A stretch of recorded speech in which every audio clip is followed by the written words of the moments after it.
So continuing our discussion on Marvel's first black superhero, following Adam Brashear stepping down from his role as the Blue Marvel at the request of the president, rather than jumping back and forth between the past and the current events, this section of the story instead focuses largely on the present day. Picking up with Tony Stark, Reed Richards, and Hank Pym, Kevin Grevioux uses the Avengers' battle against Ant-Man to present a sense of urgency and that to them, they have never faced a being of such power before. With the Sentry counted as the strongest of their ranks but being dispatched readily and with minimal effort, the questions remain as to who the Anti-Man is, how he gained his power, and how to stop him. Furthermore, as Hank Pym mentions, during the battle, Anti-Man had referenced the Blue Marvel, and while Reed had picked up on this as well, his only knowledge of Adam was that he had acted as a superhero at some point during the 1960s. Now this is particularly important, and the reason why is that as arguably the smartest person in the world, a title that fluctuates between himself and Doom, Reed has access to some of the best technology and a library of knowledge, but despite everything he knows, the concept of the Blue Marvel is ambiguous here, in that to the best of Reed's knowledge, the Blue Marvel had died during a battle, but he doesn't recall any of his exploits. Now what this does is establish just how obscure the Blue Marvel is, as well as the fact that he had left the superhero scene long before the dawn of the Fantastic Four. Furthermore, Reed also provides us with some information on the power of Anti-Man, and that according to his readings, the Anti-Man had been getting weaker towards the close of the fight, and that his dissipation was due to completely running out of energy. Furthermore, Reed's analysis led him to the conclusion that the Anti-Man is composed or powered by antimatter itself. While Tony Stark rejects this idea, what Kevin Grevioux does is provide us with a simplified version of the relationship between normal matter and antimatter. According to Reed, under normal circumstances, when antimatter and normal matter combine, the result is explosive, with both objects being completely eliminated. However, because Anti-Man is powered by antimatter as opposed to being made of it, antimatter works more like a battery that powers the Anti-Man, who in turn uses his connection to antimatter energy to achieve his incredible strength, invulnerability, and other powers. And so while Reed and Pym direct their efforts to locating the source of Anti-Man's power, Tony Stark spends his time focusing on trying to bridge the gap between the time Blue Marvel disappeared and the current day.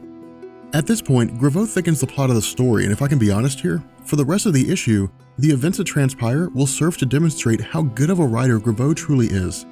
With Tony Stark standing as the director of S.H.I.E.L.D., he currently has access to the database of all intelligence organization around the world. However, during a search of the Blue Marvel, the only piece of information he can locate comes through a single KGB file which had previously been accessed and held by the NSA. However, when he tries to access the information, we learn that the file has been sealed and secured by executive order, something that can only be done by the President of the United States. With the revelation that this file contains something referred to as the Blue Marvel Protocols, once Stark muses to himself as to what the protocols are, he finds himself granted access to the information contained within.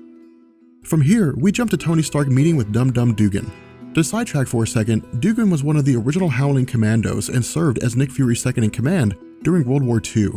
In addition to this, when Nick Fury was promoted to the position of Executive Director of S.H.I.E.L.D. following its creation during the early 1960s, Dugan had remained on board as one of Fury's most trusted agents.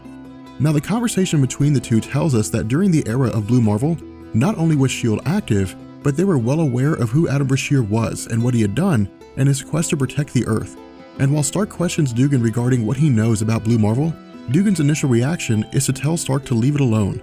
Now while Stark believes that Dugan was part of the cover-up, the discussion between the two is based on information that we haven't received yet.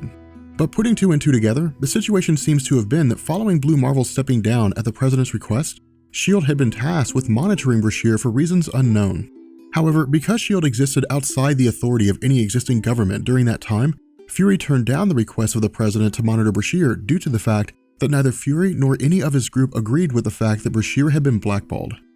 Now when the question is asked by Stark as to why Blue Marvel was asked to step down in the first place, Dugan reiterates the same concerns expressed by President Kennedy, and that because the United States was in the midst of social turmoil regarding race relations, the United States government did not want to be stuck behind the eight ball with an extremely powerful being working against them and with no recourse of their own. Furthermore, as the conversation between the two begins to wrap up, the question is asked that with all the power that S.H.I.E.L.D. had, including the power to overrule any government in the world, why didn't they use that power to back Blue Marvel rather than letting the President send him off? Now where Dugan refuses to answer the question due to the fact that he fears his words will be twisted and he'll appear to be a racist, the answer to this question is that the purpose of S.H.I.E.L.D. is to monitor threats to the planet Earth, not to involve itself in the political entanglements of individual countries. And so because Tony Stark is so persistent about discovering what happened to Blue Marvel and whether or not he's still alive, Dugan defers him to a man named Kreutz, the same general that referred to Blue Marvel as a porch monkey in our first video. And while Stark prepares to leave, Dugan warns him that traveling down this path may lead Stark to learning about things that he won't like. Now, transitioning to a place called Church Falls, Virginia, a small community just outside of Arlington, we learn that after the battle between the Avengers and the Ant-Man was broadcast on television, Kreutz had come to the conclusion that at some point Stark would come looking for him in search of Blue Marvel. Now, the conversation that takes place between the two is very important for a couple of reasons. The first is because Kreutz will remove some of the mystery surrounding Blue Marvel and what it was that happened to him, but also because Graveau is going to use this exchange to highlight how the world has changed and the difference between how a majority of society used to think regarding African Americans and how they think now. From the perspective of Kreutz, the issue of Adam Brashear was as much national as it was global. When World War II had ended and Europe was being carved up by both the United States and the Soviet Union, the Cold War came into fruition as the two nations attempted to expand their spheres of influence regarding capitalism and communism. As a result, while the Second Red Scare only lasted between 1947 and 1957, the concern of communist ideology spreading to the United States was still very real. This combined with the belief that Adam Brashear could have been another extremist like Malcolm X, or an insurrectionist like Gabriel Prosser, a man who led a slave rebellion in the summer of 1800, meant that the government was backed into a corner believing that Brashear's actions could have brought ruin to the entire country had he turned against the United States. This sentiment was compounded on by men like Bolivar Trask, who used the efforts of Blue Marvel to further their own anti-mutant agenda by arguing that even if Brashear was not a mutant, while he existed prior to the formation of the X-Men, he was an indication that superpowered people were emerging. Because a government would be unable to control them, if superpowered people were to band together, they could topple the world's governments, and if they descend into civil war, they could destabilize the world's socio-economic environments.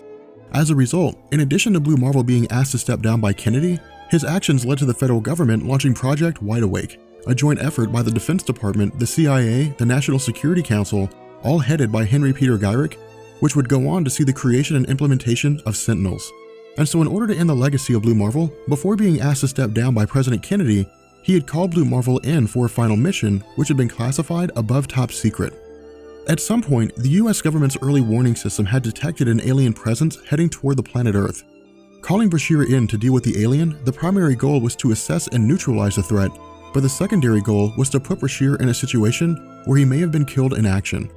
With Brashear and the alien engaging in battle, we learn that from the information gathered by SHIELD intelligence, the alien was a scout for an invading armada looking to either conquer or destroy the Earth. While the situation seemed evenly matched with Brashear on the ropes and possibly being killed by the alien during the battle, he was able to muster his power together and in turn destroy the alien. And so as Kreutz concludes his story by telling Stark that this was the last time he had ever seen Brashear, Stark's response is that Brashear was the only person who had knowledge on who Ant-Man was and how to defeat him. But rather than being able to speak with Brashear and learn what he knew about Ant-Man, the government sent him on a suicide mission in an effort to maintain control of the United States.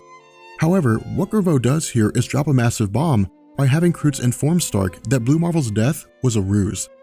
In order to ensure that he wouldn't become a martyr by those who looked to capitalize on his legacy for their own ends, the meeting between President Kennedy and Blue Marvel was organized in secret, with all other branches of the intelligence agencies being led to believe that Blue Marvel had died fighting the alien and protecting the Earth, as well as providing a set of Blue Marvel protocols that were incomplete. Handing Tony Stark a complete set of protocols which contains all information on Adam Brashear, we pick up in Maryland with a woman named Candace Brashear. Revealing that Adam is still alive, Tony Stark asks Candace if her husband is available, but because it's Thursday, Candace informs Stark that her husband is a teacher and has a late class. Becoming frustrated over the fact that Stark is being ambiguous as to why they're pursuing Adam, Tony calls Candace by another name, Miss Fraser. While we're not initially told what the significance of this is, the reaction of Candace indicates that her current identity is a false one, something that's confirmed when Stark reveals that Candace's real name is Marlene Fraser and establishes that she's an agent of the federal government. Informing her that he's read the complete Blue Marvel protocols and is aware that Adam Brashear is alive but does not know where he's located, as the story comes to a close, the events transition to the physics department of the University of Maryland as Adam concludes his class. Assigning a chapter on the Heisenberg uncertainty principle, a concept of quantum mechanics that deals with the contradiction of trajectory of matter and observation, Adam receives a call from his wife Candace advising him that SHIELD is looking for him. With that being said, we're going to bring this video to an end, and I don't know about you guys, but I love this story so far, and I will catch you guys later. Peace.